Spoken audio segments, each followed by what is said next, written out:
ouvintes, estamos começando mais um Logotonia, dessa vez uma edição especial do Logotonia, um Logotonia só com estudantes. E nesse episódio a gente vai falar um pouco do cenário da educação nacional no Brasil, né? Tendo um enfoque na nossa realidade.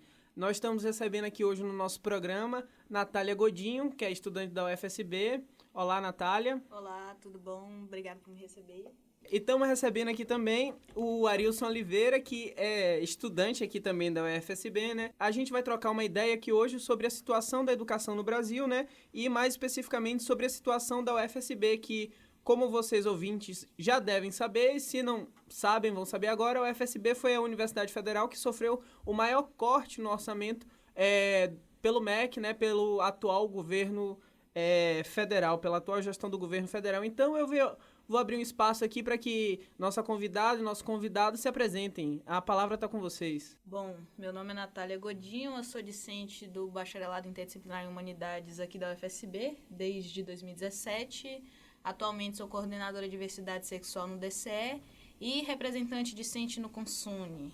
Então, eu sou Arilson, eu estou na licenciatura de Ciências Humanas. Atualmente estou vice-coordenador do DCE, milito pelo Levante Popular da Juventude. É isso. Para quem não me conhece, né, que geralmente eu tô por detrás das câmeras e dos microfones do Logotonia, meu nome é Saulo Carneiro, eu sou estudante aqui do Bacharelado Interdisciplinar em Humanidades da UFSB, estou coordenador do Centro Acadêmico do Bacharelado Interdisciplinar em Humanidades Marielle Franco e é basicamente isso, né? A gente tem como objetivo nesse programa hoje trazer a nossa perspectiva enquanto estudantes, né? Para falar sobre esse cenário aí da educação e, em primeiro lugar, eu queria saber como é que vocês receberam essa notícia desses cortes, né? Como é que foi para vocês receber isso e se alocar dentro desse contexto?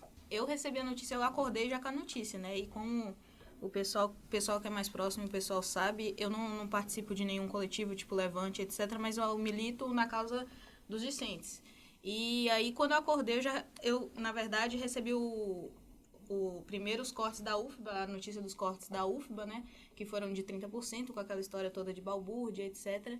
E aí, logo depois, numa situação depois, eu estava acordando, aí chegou a mensagem no WhatsApp que tinha cortado, ainda estava a mensagem de 38% do orçamento da UFSB. Isso foi um baque na muleira, porque a UFSB, como a gente sabe, está se reerguendo, né? Se erguendo, porque a gente é nova. E eu vim estudar aqui justamente porque eu estava atrás de uma mudança. A UFSB, ela tem esse sistema diferente, então cortou o dinheiro da gente ali, eu já fiquei bem preocupada, porque eu não sabia ia ser ainda não sei o futuro da UFSB com isso, né? Então foi bem chocante, bem preocupante. Estou muito preocupada ainda. Comigo foi um pouco diferente, Natália. Como você, eu tinha recebido os cortes da UFBA, né? E a gente já tinha acabado de assumir o DCE e a gente estava em diálogo sobre a proposta de reestruturação que nossa universidade está passando, né? E de uma hora para outra surge essa notícia com esse corte imenso nas verbas da nossa universidade, né? E aí, alunos que já sabiam da nossa posse no DCE vieram até a mim perguntar: e aí, a universidade vai fechar? Vai cancelar os auxílios? Como é que vai ficar a situação dos estudantes? E todo esse questionamento, né, que preocupam a comunidade discente na nossa universidade. Então, foi mais ou menos um desespero, de forma geral. Muitas mensagens chegando no meu celular, perguntando como é que ia acontecer, como é que os estudantes iriam se movimentar. Foi mais ou menos isso aí, ou coisa pior. Exatamente. A gente estava na questão também da greve das estaduais, e aí já que chegou logo, vamos entrar de greve, o que vai acontecer, e minha bolsa, porque na época a gente sabia que tinha um corte, mas a gente não sabia o que ia cortar, o que ia parar, se ia parar, como é que ia acontecer, e os alunos, como a UFSB tem a maioria dos discentes em situação de vulnerabilidade, ficou pior ainda, porque aí veio a questão dos auxílios, ficou muito efervescente, e aí surgiu essa ruma de perguntas, e a gente não sabia responder. Então, a gente ficou mais preocupada ainda, porque a gente não sabia como responder. Para quem não sabe, né, para quem é de fora da UFSB, a gente está passando por um processo de reestruturação da universidade, né? Estamos discutindo internamente propostas de reestruturação, né, do modelo da universidade, que a gente tem uma universidade que tem um modelo novo, né, é uma universidade que foi criada em 2013, né, no governo da Dilma Rousseff, e que iniciou suas atividades em 2014. Então, a gente faz parte desse quadro das novíssimas universidades federais, né? E falando um pouco mais sobre esses cortes, ao total, o corte na pasta do Ministério da Educação foi de 5,8 bilhões. Desses 5,8 bilhões, 1,7 bilhão recaiu sobre o ensino superior federal, ou seja, sobre nós. E desse montante total, foi cortado 56% do orçamento da UFSB, né? O orçamento de custeio, que é o orçamento que é utilizado para pagar conta de água, conta de luz, servidor terceirizado e demais investimentos, né? E como a gente é uma universidade nova, né? A gente está num processo de implementação ainda, né? E eu queria saber de vocês, o que esse corte representa para vocês? Como é que vocês estão se sentindo, assim, enquanto estudantes, sabe? Quais são os horizontes que vocês estão vislumbrando aí na frente? Então, para mim, esse corte ele tem uma coisa certa, né? Que é a destruição do ensino superior público e de qualidade. Ainda mais quando a gente vê que não houve realmente critérios técnicos para esses cortes. Principalmente quando a gente fala da UFSB, que a gente está em fase de implementação. Qual o critério técnico para você cortar 56% da UFSB? Porque a gente precisa terminar de se implementar. A gente vive de aluguel, a gente tem um pavilhão de aulas de aluguel, a gente não terminou nossas construções. E esse corte cai nisso, porque cortou da parte de investimento também, que são as construções. Então, quando você faz esse corte em todas as universidades sem nenhum critério, você está tentando destruir a educação superior pública, porque quando você tem alunos educados com pensamento crítico, que é o que as universidades visam promover, você tem discentes que lutam e que sabem criticar um governo, pelo menos tentam criticar um governo. Então, qual é a tática? A tática é destruir o ensino superior. E isso preocupa muito, porque a gente sabe que a gente tem 6 meses de governo e é só o começo. A gente teve um ministro da Educação que já caiu, agora tem esse que já chegou com esses cortes que foram justificados dizendo que ia para a educação básica, mas não foi, na verdade, né? E também há de se pensar que tem outras intenções, né? Esse corte na educação. Como já ouvi falar, esse corte pode servir de negociação da reforma da Previdência, né? Que, não, vamos fazer esse corte aqui, mas se vocês votarem a favor da Previdência, a gente vai e libera, como ele está dando o nome, né, de contingenciamento, né? Não é corte como ele usa, né? Então, usar a educação, de se pensar que usar a educação como barganha...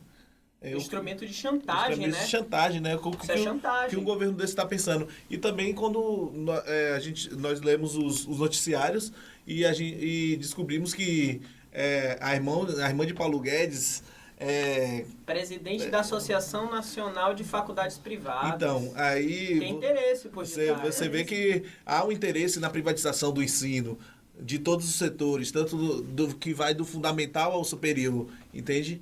E é uma ganância ilógica, né? Porque o que o setor privado já vem tendo de lucro e de aumento e de expansão do setor do ensino superior privado no Brasil não está no gibi, né? Porque os governos que antecederam Bolsonaro foram os governos que mais incentivaram o programa de financiamento, o FIES e o ProUni, e isso daí enriqueceu bastante as corporações que tomam conta do ensino privado no país, né? Principalmente a mais famosa de todas que a gente conhece, que é a Kroton, né? Que está perto aqui da gente com a Unime. E então é ilógico isso, sendo que a maior parcela dos estudantes do ensino superior tá no setor privado, não tá no setor público. Mas esse modus operandi a gente já conhece. Você sucateia ao máximo o serviço público, você não dá verba. Você fala que a universidade não produz pesquisa, porém você não dá verba para ela produzir a pesquisa que você quer que ela produza. E aí vai chegar um momento que eles vão falar, não está produzindo nada. Se não está produzindo nada, a gente vai privatizar. É má fé mesmo, porque quando a gente fala que não teve critérios técnicos, não teve realmente que eles sabem falar, mas teve os critérios ideológicos deles. Então essa forma que nós vimos em outros tipos de privatizações, né? Como a Vale, eles não investem, né? Não investe, fazem com que a instituição no caso da Vale, ou agora na instituição das universidades de ensino, que são as universidades, que não vai ter, não está tendo produção, não está tendo para que se serve, então vai o quê? Levar a sociedade, eles tentam levar a sociedade essa ideia, né, essa ideologia de que não está tendo produção, não tá servindo para nada, para quê? Para futuramente privatizar. E é uma coisa que eles, na verdade, divulgam, que é naquele modus operandi desse governo que a gente já conhece de fake news, né? Que não é uma coisa que realmente acontece. Eles falam que a universidade é balbúrdia, que a gente tem gente nua e que não produz, e que tem professor que está obrigando a aluna a ir nos atos. Não é bem assim. São fake news que eles usam para deslegitimar, além de tudo, sucatear e deslegitimar o ensino superior. A gente viu bastante isso durante a eleição, né? Uma guerra de narrativa, né? E essa guerra de narrativa, ela acontece, como a Arilson falou, aconteceu em diversos outros setores e a gente vê acontecer agora, por exemplo, com os Correios, né?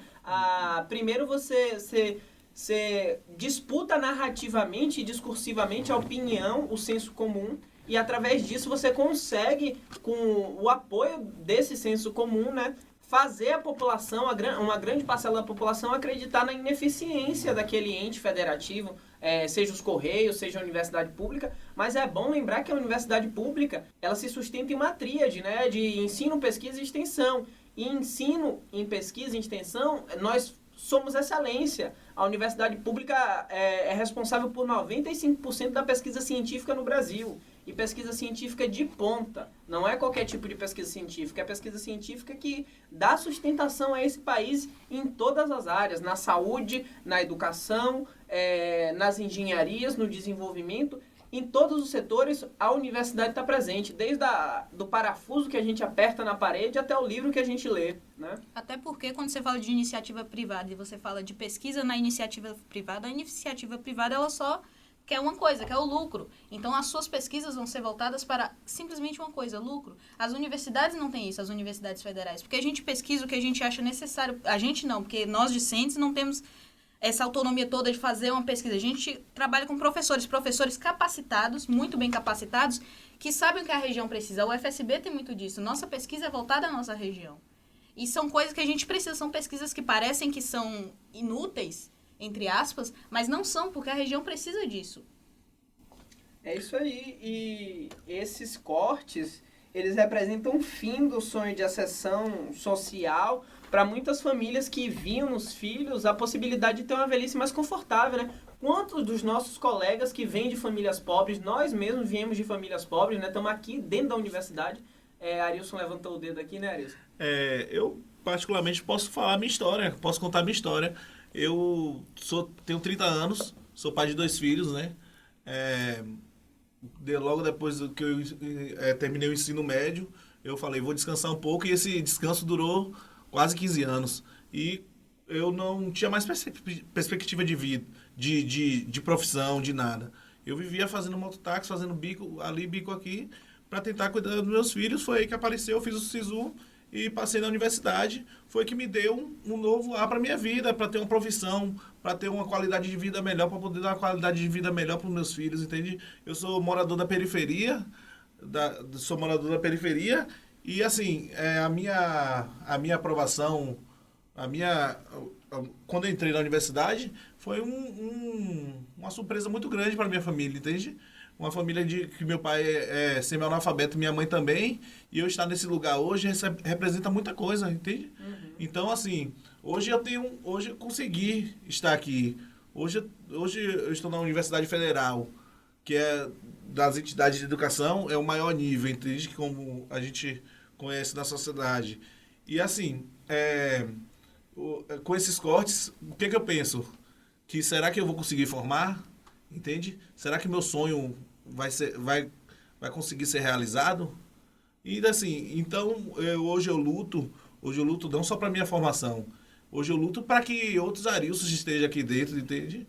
Outros Arilsos, outros indígenas, outros quilombolas, que essa universidade foi criada para isso, né? Nós temos 75% de seção na universidade de cotas.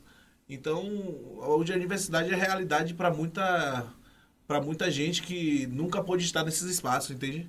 Então, um corte desse tamanho tira o sonho de muita gente, como hoje a gente pode ver na Semana de Acolhimento, vários alunos também que têm a mesma narrativa de história que a minha, entende? Estão acabando de entrar e estão morrendo de medo, né? De Já tão medo, morrendo entende? de medo. Faz até pena a gente chegar na nossa semana de acolhimento e falar como a gente está passando por momentos difíceis, entendeu? E assim, eles falam, poxa, velho, acabei de entrar e meu sonho já pode acabar de terminar. Então é isso. Nossos sonhos estão sendo colocados em pauta nesse momento. O sonho de poder ter uma ascensão social, como você falou, entende? De poder ocupar lugares que nunca ocupamos. E eu acredito que seja esse o medo do governo, entende? De quem nunca teve voz, hoje ter voz. Uhum. E ter participação na sociedade. Porque para além da questão da ascensão social, tem a questão de você desenvolver uma parcela da sociedade com pensamento crítico muito avançado. E esse pensamento crítico ele vai servir de instrumento para questionar o governo que esteja no poder, seja qual for, como você lembrou bem, Natália. O critério de corte é muito contraditório que o critério de corte de um governo que tanto critica a ideologia tenha sido meramente ideológico, né? Cortar das universidades porque a universidade resistiu durante o processo eleitoral, as eleições, a universidade propôs o debate, propôs a crítica ao que estava sendo posto, né?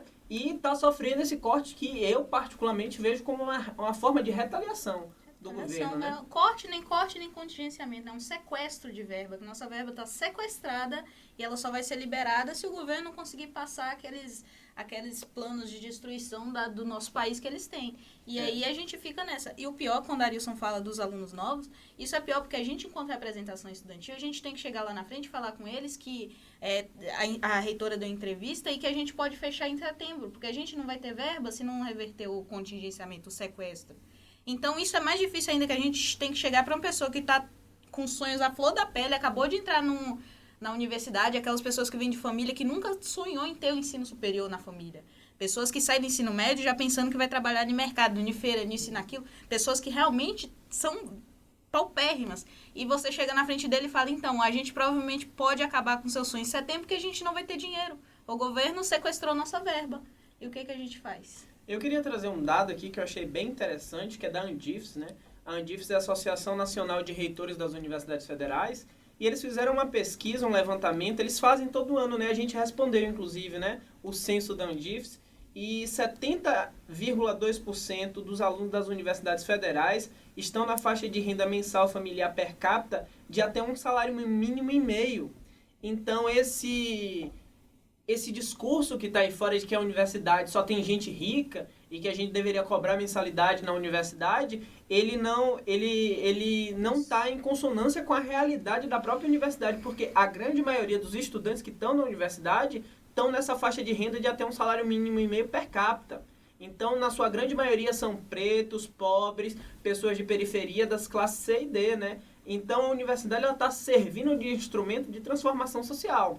E isso incomoda muita gente. E essa questão de você cobrar mensalidade para quem tem condições já é uma abertura justamente para privatização, porque você coloca... E aí você tem que pensar o seguinte, quem vai fazer esses critérios não é o aluno que vai chegar e falar assim, olha, eu posso pagar uma mensalidade de tanto, não é bem assim. Então, o governo ele vai começar a cobrar de pessoas que, na verdade, o governo diz que ele tem condição de pagar. Mas a realidade não é bem assim, porque você não está dentro da casa do aluno para saber como que aquele dinheiro é gasto.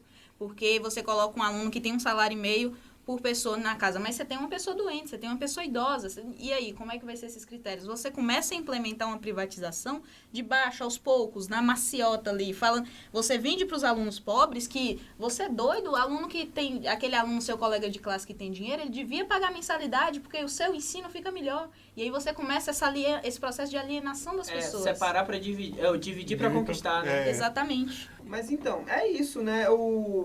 Eu queria trazer um dado aqui que é importante, outro dado, né? Porque é isso, a gente que está na universidade, a gente gosta bastante de dado. O Ministério da Educação não gosta bastante de dado, né?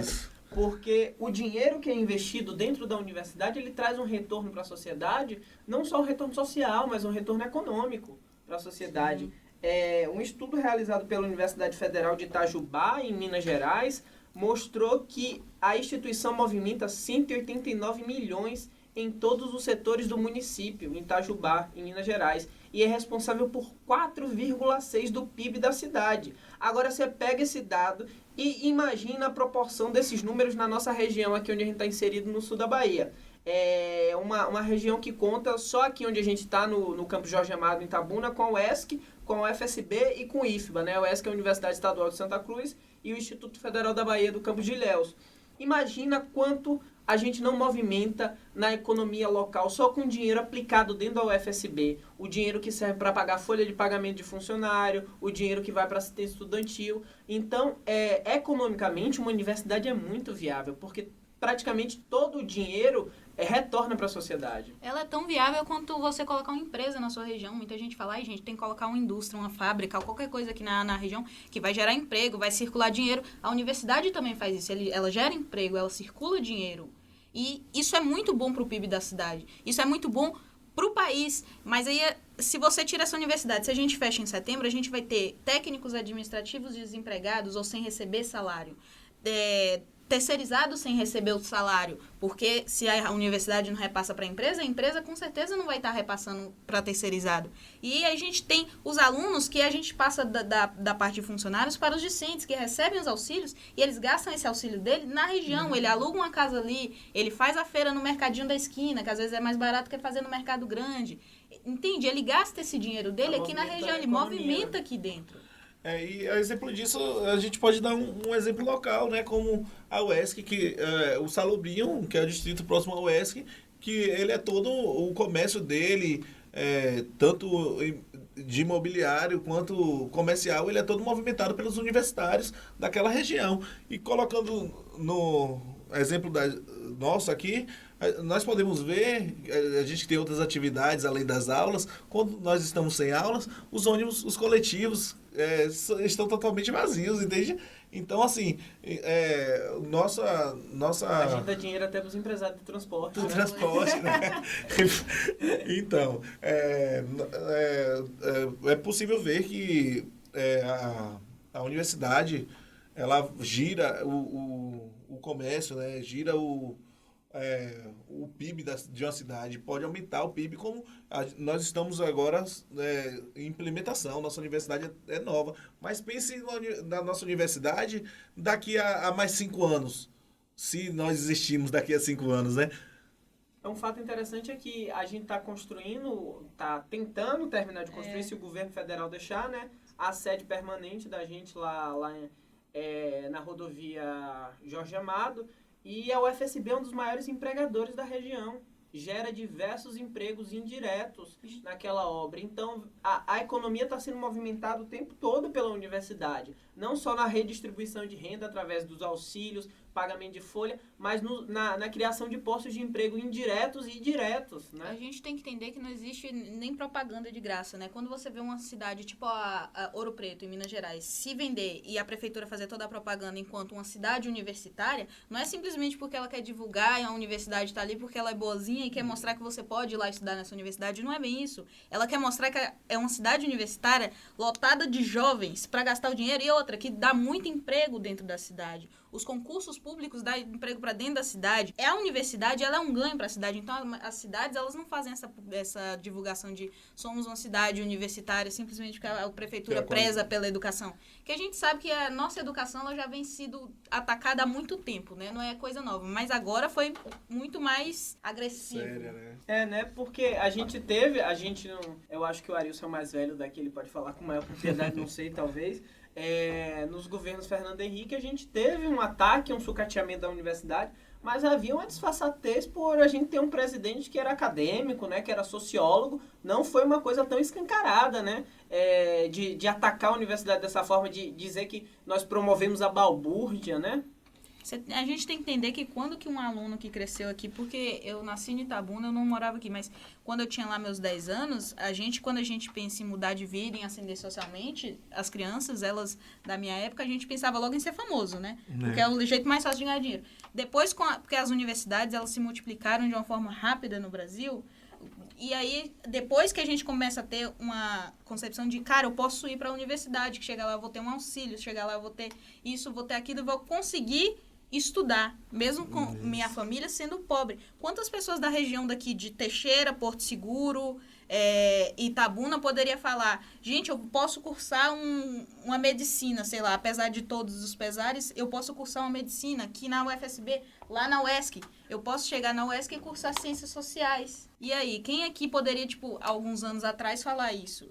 É uma perspectiva boa. As pessoas têm que entender que educação, ela não é gasto, educação é investimento. Você está investindo porque quando esses profissionais saem do ensino superior, eles começam a trabalhar, o dinheiro começa a rodar fora da universidade também. Ela não gera só naquele momento. A universidade gera para muito tempo após.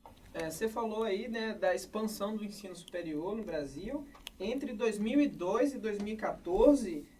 um levantamento do próprio MEC mostrou que o número de campus das universidades federais no Nordeste passou de 30 para 90, um crescimento de 200%. Nós estamos incluídos dentro desse número, né? E para a gente que está aqui dentro, a gente bate bastante nessa tecla. É muito importante para a gente estar aqui dentro. Que perspectiva nós, muitos dos nossos colegas, teriam se não fosse a Universidade Federal do Sul da Bahia? Por isso que a nossa defesa à Universidade Federal do Sul da Bahia é tão ferrenha e vai continuar sendo, né? Porque a gente tem um presidente que fala que a gente produz balbúrdia.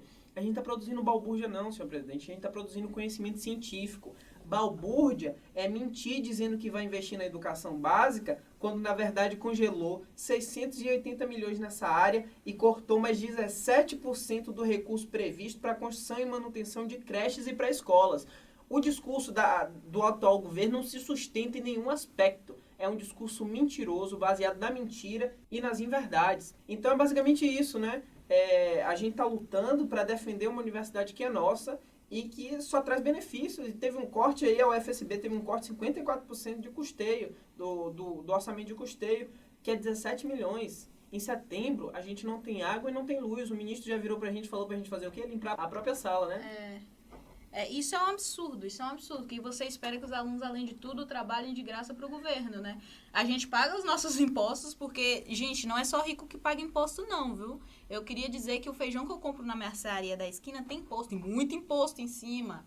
E aí a gente fala, e quando a gente fala de ensino superior, você ainda tem que estar no ensino superior, se matando para trabalhar com uma bolsa que não dá para você se sustentar. Tem gente que tem que estudar e trabalhar porque o auxílio não dá para se sustentar. O ideal que a gente queria muito, né, que o auxílio desse para o aluno se manter estudando, sendo um academicista, mas não dá. Então a gente trabalha e aí a gente ainda tem que chegar e limpar a nossa sala, varrer nossa sala, lavar o banheiro, trazer o papel higiênico de casa. Isso é um absurdo. E a gente fala de ensino superior, mas ensino médio também. Ensino técnico, o IFBA aqui. A gente, antigamente, eu lembro que quando a gente fala de escola pública, que escola pública estadual de ensino médio sempre foi sucateada, né? Na maioria dos estados. Era muito raro você ver uma escola que tinha um desempenho bom. Aí a gente pensava logo justamente nos colégios militares. Que a gente pensava que, nossa, é um privilégio vocês dar num colégio militar, porque eu ensino lá não sei o quê. Mas aí a gente tem os IFBAs, que tem um desempenho melhor do que os colégios militares. E aí? Do que o colégio da Polícia Militar aqui de Itabuna, o IFBA tem um desenvolvimento melhor. E tem ensino técnico, tem ensino médio. E já tem pesquisa, né? Já tem pesquisa. Na aula pública ali, a menina estava falando, é uma pesquisa e não é pesquisa qualquer pesquisa, é pesquisa. Pesquisa que você lê o nome e você não sabe entender. E aí você fala que ele não produz? Como que não produz, gente? Você está num Instituto Federal de Ensino Médio e Técnico e tem uma pesquisa maravilhosa. É uma pesquisa a nível superior mesmo, né? Porque eles têm professores que são mestres e doutores, né? Sim. Como você falou, Saulo, o Nordeste foi a região, né, que teve maior número de universidades criadas, né? Isso nós sabemos que incomoda muito o governo, entende? E principalmente esse governo que pensa do jeito que ele pensa, né? Porque hoje o Nordeste não faz que nem fazia antes. Que o nordestino, ele pegava a sacolinha dele, botava nas costas e ia para São Paulo, para trabalhar nas obras em São Paulo, entende? Para ser subexplorado. Então, né? Hoje o nordestino, hoje o pessoal da nossa região é cientista.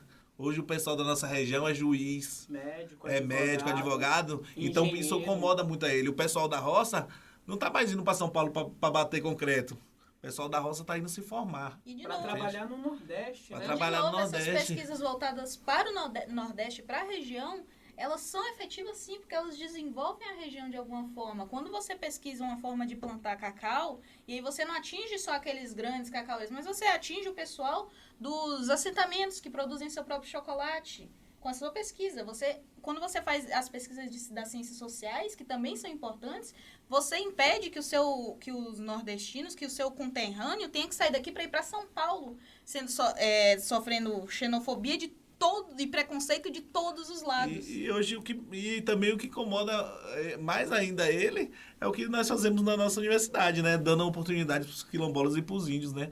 Nossos amigos indígenas estão em Brasília atualmente, estão reivindicando pela bolsa, né? O auxílio permanência, né?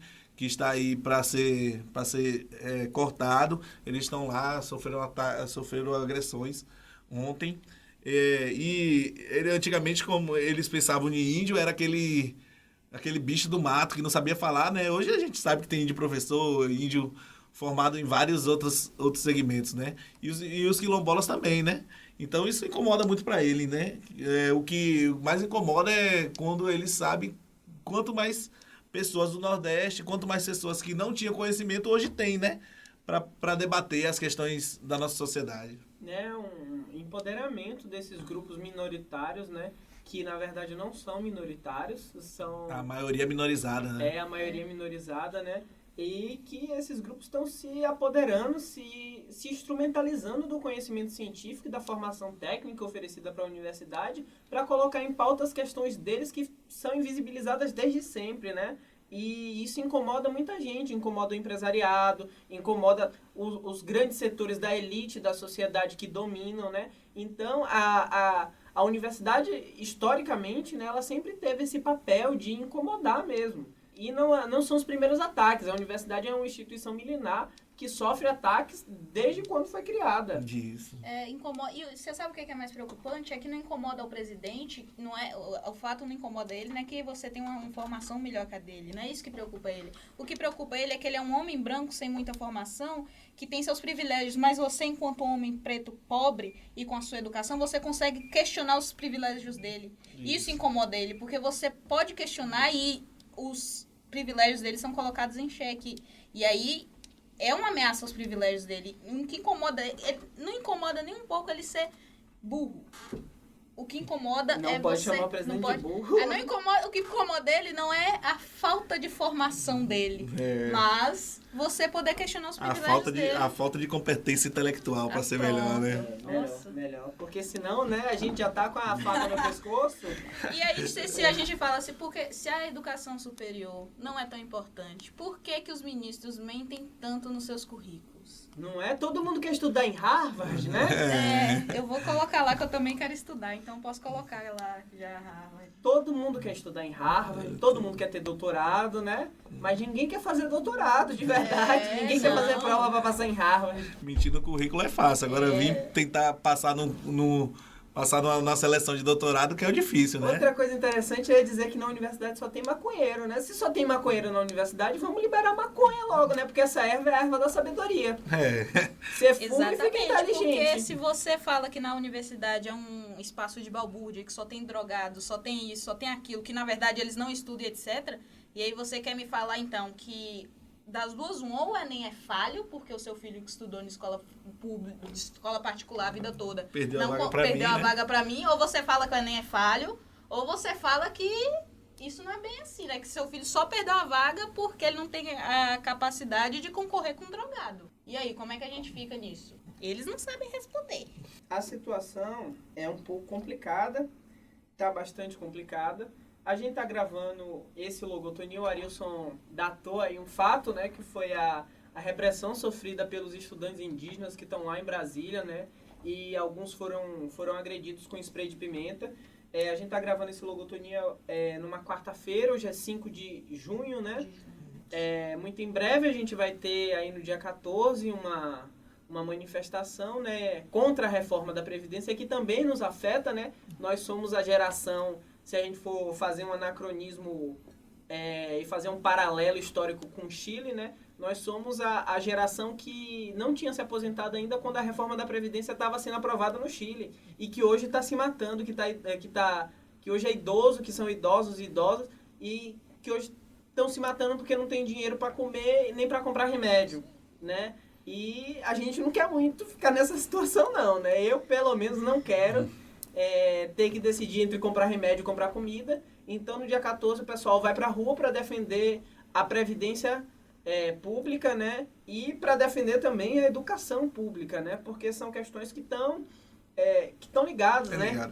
É inevitável essa interligação. Mas a Natália falou sobre a pesquisa científica, né? No ano passado, em 2018, a UFSB ofereceu 95 bolsas de iniciação científica e gastou apenas 314 mil reais. Isso é muito pouco dinheiro, comparado com o que a gente gasta, e comparado, por exemplo, com o auxílio paletó que a gente gasta, com o 13º de ministro do STF. Com carros importados para a família do presidente, né? Com lagosta para champanhe, para ministro. A gente tem muita coisa no país que a gente poderia cortar, né? Muita balbúrdia orçamentária, muita mordomia que deveria ser cortada e que não é. E principalmente, Saulo, falando da nossa universidade, nossas pesquisas e extensões da nossa universidade são voltadas para a nossa região, né? Para essa região que foi esquecida por muito tempo, né? E agora nós voltamos, juntamente o pessoal da agronomia, juntamente com o pessoal da CEPLAC, que era uma entidade esquecida, que agora estão trabalhando junto para essa questão agroflorestal da nossa região, da região do sul da Bahia, da região do extremo sul da Bahia também, né? E a valorização da lavoura cacaueira, né? E a ressignificação dessa importância através do conhecimento científico, porque a lavoura cacaueira ela é uma das mais importantes e uma das mais ambientalmente corretas, né? Porque o sistema Cabruca, ele preserva a Mata Atlântica, né? Então, a universidade está voltada para o desenvolvimento e para o aperfeiçoamento do commodity, né? Porque a gente só faz vender cacau, não, mas vamos pegar o cacau e vamos transformar ele em um produto, beneficiá-lo, né? Fazer o beneficiamento desse commodity e vender ele ainda mais caro e trazer mais dinheiro ainda para a região, o que nunca foi feito. E a universidade está fazendo e está incentivando isso. Desculpa, Natália, só um dado. Você falou em ação de extensão, Arilson. Em 2018 foram 78 ações de extensão na UFSB, que atenderam 9.572 pessoas, gastando apenas 50 mil reais. 50 mil reais para você promover ação de extensão de qualidade, para levar o conhecimento científico até as pessoas, atender quase 10 mil pessoas, gastando apenas 50 mil reais. É impressionante a eficiência. A universidade é extremamente eficiente economicamente. E isso não é pretexto para justificar corte, não. É para dizer que com um pouco que já é oferecido e com um pouco que ainda nos resta, nós estamos conseguindo produzir muito. Mas para além disso, a gente não tem condição de se manter. É isso, né? E fora que a gente tem que olhar o outro lado, quando a gente fala de pesquisa, é o lado do discente que participa nas pesquisas, né? O discente recebe R$400 mensais quando ele consegue a bolsa, que tem muito discente que participa de pesquisa como voluntário. Então, a gente tem pesquisas que o governo não está pagando tanto a gente assim para fazer pesquisa. A universidade luta com o orçamento que ela tem para conseguir fazer essas pesquisas. E aí, de novo, a gente bate na tecla de como é que você cobra pesquisa se você não investe. A nossa universidade mesmo, como é que você vai cobrar pesquisa sendo que você fez um corte e provavelmente a gente não vai conseguir terminar de construir os laboratórios que a gente precisa para fazer mais pesquisa. E aí a gente não tem mais laboratório, e aí a gente não vai ter mais pesquisa e vai olhar na minha cara e falar, mas vocês não estão fazendo muita pesquisa. Eu vou falar, mas e aí? Como é que faz pesquisa se você não investe em pesquisa? A gente tem pouco dinheiro, a gente produz com esse pouco dinheiro. O que a gente não poderia produzir se a gente tivesse o dinheiro total, se a gente tivesse mais investimento na educação? Ia ser muito melhor para o país. É aquela velha máxima, né? Sucatear para poder privatizar. Isso. Né? Então, o objetivo parece ser esse, né? Você falou aí da iniciação científica, né? A gente tem 4.000 estudantes na UFSB, numa universidade que tem apenas 5 anos de funcionamento. Então, nosso cenário não é dos mais bonitos possíveis, né? Mas as pessoas estão indo para as ruas, né? A gente teve, no último dia 30, aqui em Itabuna, né? Que é onde fica o Campo Jorge Amado, 2.000 pessoas na rua. E foi um ato muito bonito, a gente Eu fiquei muito feliz de estar nesse ato e de ver que pessoas que não estão ligadas mais à universidade, mas que já estavam na rua defendendo a universidade. Eu tive a honra e o privilégio de estar lado a lado com minha mãe, né? Que já passou pela universidade há muito tempo, mas que fez questão de fazer o cartaz dela e ir para a rua para defender a universidade pública, que foi de onde ela saiu. E isso é muito importante. Agora, no dia 14, né, a gente vai ter outro ato e a gente ainda não sabe como é que vai ser, porque não é um ato que tem como pauta única a educação, mas tem a reforma da Previdência também. E é isso, o povo está na rua para defender a universidade. Né? E também foi muito importante a participação dos estudantes secundaristas, Sim. por mais com todas como é que fala, as ameaças do ministro, né? Que um dia antes ele declarou que professores que liberassem o aluno iam sofrer punições e tudo isso, e foi importante se ver a participação dos alunos, mesmo após o horário de aula. A manifestação começou com uma quantidade expressiva de pessoas e, em decorrer da manifestação, foi começando a chegar alunos. Então, isso foi muito importante, né? De se ver a consciência dos alunos em estar na sala de aula e, depois da sala de aula, estar na manifestação. Isso é bom, isso é bonito de se ver, e a gente fica muito orgulhoso quando a gente vê alunos da UFSB, alunos do ensino médio, todos indo para a rua. E eu tenho certeza que isso deixa o ministro tremendo nas pernas dele, porque ele imagina, na cabeça dele, quando ele começa quando o Ministério da Educação solta aquelas notas falando que o professor não pode encorajar, que os pais não podem, que a escola não pode fazer isso, que o aluno não pode ir de uniforme, ele tenta parar a população, mas a população ela não para. E ela ele esquece vai... um detalhe importante, né? Que a gente tem um livrinho que chama Constituição de 1988, que garante a liberdade de manifestação e de expressão. Então, quando a gente vai para a rua defender a universidade, a gente está se valendo desse livrinho, ministro. Você subjugar esse livrinho e dizer o que a gente pode ou não fazer, você tem que rasgar ele primeiro, né? Faz um vídeo rasgando a Constituição e aí depois... Tanto que o Ministério Público deu uma chamada nele. Deu um sacode nele, né? Falou, não é assim que se faz, não é assim. 5 milhões, né, de multa, né? E nós sabemos que o medo, eles têm medo dos estudantes, né? E exemplo disso foi visto quando a Mariane, a presidente da Uni, e o Pedro Gork, o presidente da UBS, foram expulsos.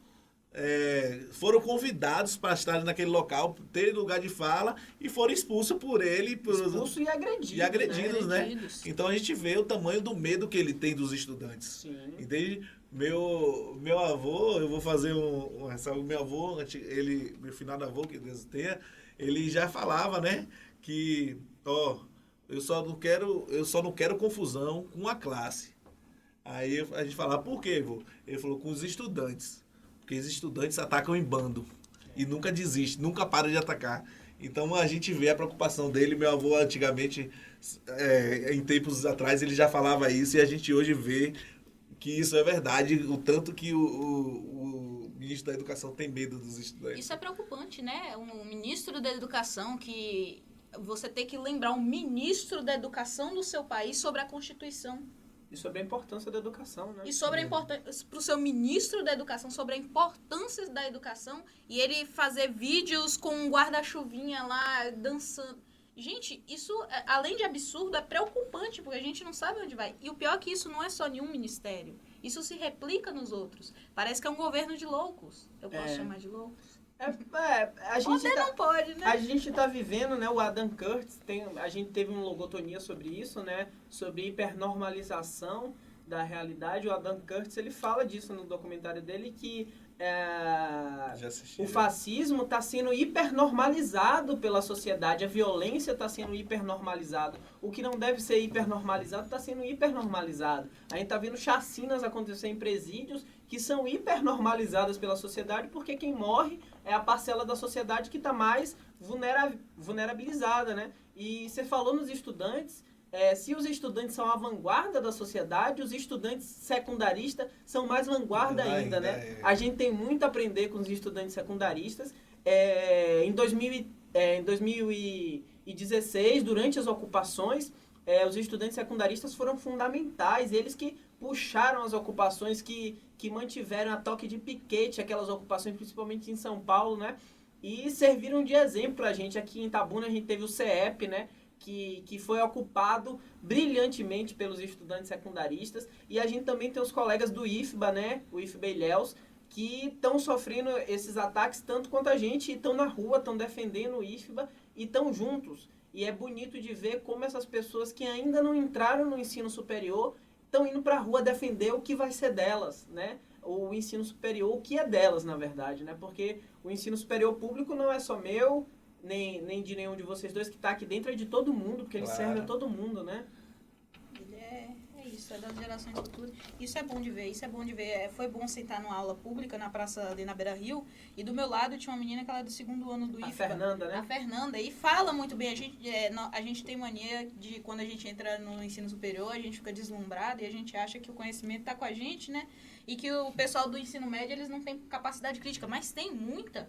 E uma capacidade crítica boa. E você vê que o ensino médio tão sucateado, eles ainda fazem isso, porque eles têm uma capacidade crítica muito boa. Eles sentam na praça, eles falam, eles sabem defender o que é deles. E é uma parte que vai ser importante na nossa luta, porque se a gente ficar só deixando essa luta para as universidades que tiveram cortes, porque o ensino estadual médio não teve corte. Não teve corte por enquanto, porque a educação, eles não vão destruir só o ensino superior. Eles vão destruir o ensino básico também. Então é uma parte importante. As investidas contra o ensino básico estão vindo aí, né, com as renovações das bases nacionais curricular comum, que estão vindo de banco, né? A gente está vendo os bancos ditando a política educacional, então os ataques vêm de todos os lados. E a gente tem que mostrar para eles que isso é direito deles, porque quando a gente está, principalmente quando a gente vem de periferia, a gente é pobre, a gente está na escola, a gente acha que aquilo é tão privilégio, que aquilo não é um direito da gente, não é um privilégio, e que se cortarem aquilo, opa, perdi meu privilégio, mas não é um privilégio, é um direito seu, você tem que ter aquilo, o governo tem que te dar aquilo, você deve estar ali. Não é um privilégio que se cortarem você só vai falar, infelizmente cortaram um privilégio meu, mas eu já sabia que eu nunca ia poder fazer isso, né? Eu tentei. Não é bem assim, é seu, é nosso. O que você falou é muito importante. Eu tenho um projeto desenvolvido no bairro que nós moramos, inclusive nós moramos no mesmo bairro, na Califórnia, e esse projeto tem essa intenção, entende? De conscientizar aquela molecada que está no ensino médio, que essa universidade, tanto a UFSB quanto a UESC foram feitas para a gente, entende? Para a gente da nossa região. Porque em pesquisa que foi feita pela equipe que eu faço parte, os jovens que estão ali, eles só querem terminar o ensino médio para conseguir um diploma de ensino médio para tentar trabalhar no comércio. Então, numa empresa que requer até o ensino médio, entende?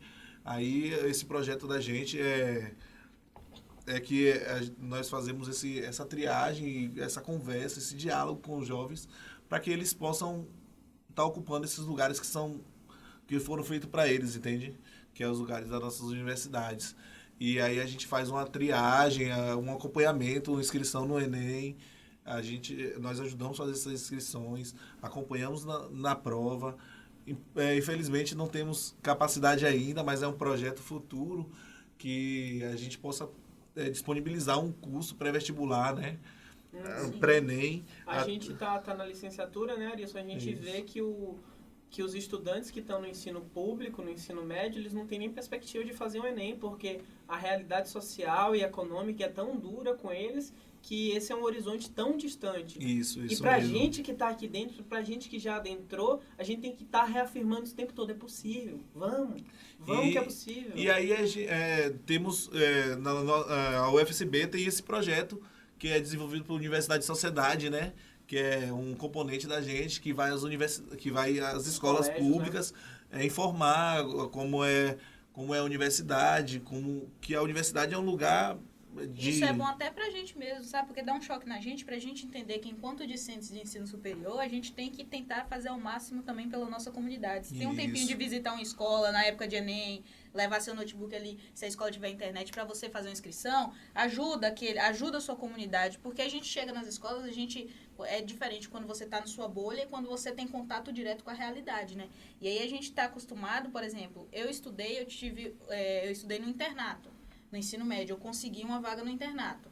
Então, no internato tinha um laboratório de informática, o pessoal ensinava. Mas aí você tem contato com o ensino médio público do jeito que ele é e cru, numa cidade que nem Itabuna, que você vai... Com índice de violência altíssimo, Aí né? você chega na sala de aula, você fala da universidade, primeiro que eles nem têm noção das opções de universidade pública que eles têm aqui, eles não têm noção das opções, porque justamente para eles aquilo é uma realidade diferente da deles. Tão escolar. distante, né? Estão muito mais próximos das faculdades privadas do que das Sim. públicas. E aí você fala, você fazer a inscrição no Enem é super simples, todo mundo sabe computador, mas a gente tem que entender que não é bem assim. Por mais que a gente viva na era digital, nem todo mundo tem um computador, um acesso à internet, tem gente que não tem nem televisão em casa ainda. Então, quando a gente tem esse choque, sai da nossa bolha, tem esse choque com a nossa comunidade, a gente entende qual é a nossa participação com esses discentes, com esses alunos de ensino médio, até de ensino fundamental. Porque a educação, a gente tem que começar a educar eles desde cedo, mostrar que eles podem, que eles devem tomar esses lugares, que são deles por direito. Entende? Então é bom ter esse choque pra gente, né? A gente chega aqui na universidade e aí tem o componente universidade-sociedade que a gente vai e a gente tem esse choque, a gente entende o que a gente tem que fazer enquanto discentes que querem mudar também. Exatamente, a mensagem é justamente essa, né? Como eu já falei, a gente está gravando esse programa hoje numa quarta-feira, dia 5, né? E provavelmente ele vai ao ar no dia 20, daqui a 15 dias, depois do ato, né? E fica aqui a esperança de que esse ato do dia 14 seja ainda maior. Em Itabuna a gente também vai ter ato, né? E que surta o efeito que a gente espera, né? Que o governo passe a encarar a educação não como gasto, mas sim como investimento. E que é preciso ter responsabilidade para administrar o país. Responsabilidade com o povo. E é isso que a gente está pedindo. Queria deixar aqui um momento final para agradecer, né? Fazer as falas finais. Tá aberto para vocês. Eu queria agradecer a oportunidade de me trazer aqui, mesmo sendo uma mera discente, que estou ingressando agora também no movimento estudantil. Eu não fazia muita parte disso, mas agora eu estou entrando mais ativamente na militância. E é isso, e agradecer quem está ouvindo também. Pedir que lute junto com a gente, gente. Lutar não é basicamente você ir na rua. Você também pode lutar falando com seu vizinho, falando com seu primo que está ali no ensino médio, mostrando a universidade, divulgando. Isso é lutar também. Você não precisa estar só na rua ali. É bom estar na rua. É bom estar na rua, porque a gente precisa ir no movimento. Mas existem outras formas de lutar, entende? Então é isso. No máximo, o que eu tenho para falar é isso. Agradecer Saulo, agradecer ao grupo de pesquisa e agradecer quem ouviu. Gostaria de agradecer pela oportunidade de estar aqui. Para mim é uma data muito especial hoje, essa quarta-feira, né? Dia 5. Hoje faz um ano que eu estou na universidade. Bela comemoração aqui, né? É uma data muito importante para minha vida. Como eu pude compartilhar com vocês, mudou totalmente a perspectiva de minha vida. Nunca pensei em estar num ambiente como esse, e hoje eu ocupo um ambiente como esse. E perpasso isso para os meus filhos, entende? Que tão importante é o ensino, o ensino tanto no ensino fundamental quanto no ensino superior, na escola básica quanto no ensino superior.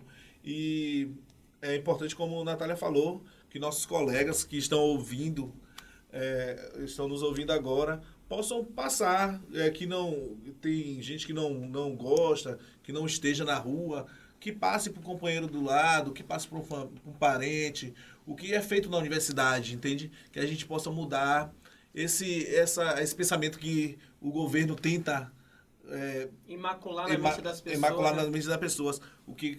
Na verdade, o que é feito na nossa universidade, pensando na nossa região, é um pensamento da universidade, tem um pensamento de que faça a nossa região crescer mais e mais, entende? Então, muito obrigado pela oportunidade, Saulo, muito obrigado pela oportunidade, o grupo de pesquisa, né? E qualquer coisa que precisar, estamos à disposição, sempre. E na luta, né? Na luta. Lembrando que o podcast sai dia 15, provavelmente vai ter outro ato dia depois 20. Dia 20? Dia 20. Sai depois, mas vai ter outro ato depois do dia 14. Vai, com certeza. Quem tá ouvindo isso, vamos pro próximo ato, chama o vizinho. E deixar só uma frase que eu prego sempre, que da luta sabe, enquanto houver esperança, continuaremos lutando. Então, se o governo não escutar a gente agora, dia 14, a gente vai continuar indo pra rua, a gente vai continuar incomodando o ouvido dele e, como a Mariana falou, a gente vai continuar a deixar ele sem dormir, entende? Estamos aqui para tirar o sono deles. É isso aí, gente. Queria agradecer a vocês dois, né, por participarem, né? Hoje foi meio difícil pra gente conseguir começar a gravar esse podcast, a gente já tá tentando há um tempo. E foi muito importante. Obrigado, Natália. Obrigado, Arilson. Siga o Logotonia nas redes sociais. Nós estamos no Facebook, @Logotonia. No Twitter, também, @Logotonia. E também no YouTube, canal Logotonia. Nosso podcast também está disponível no SoundCloud, no Spotify, no iTunes e no Podcast Addict. E é isso aí, pessoal. Escutem o Logotonia, compartilhem com seus amigos e até a próxima. Muito obrigado.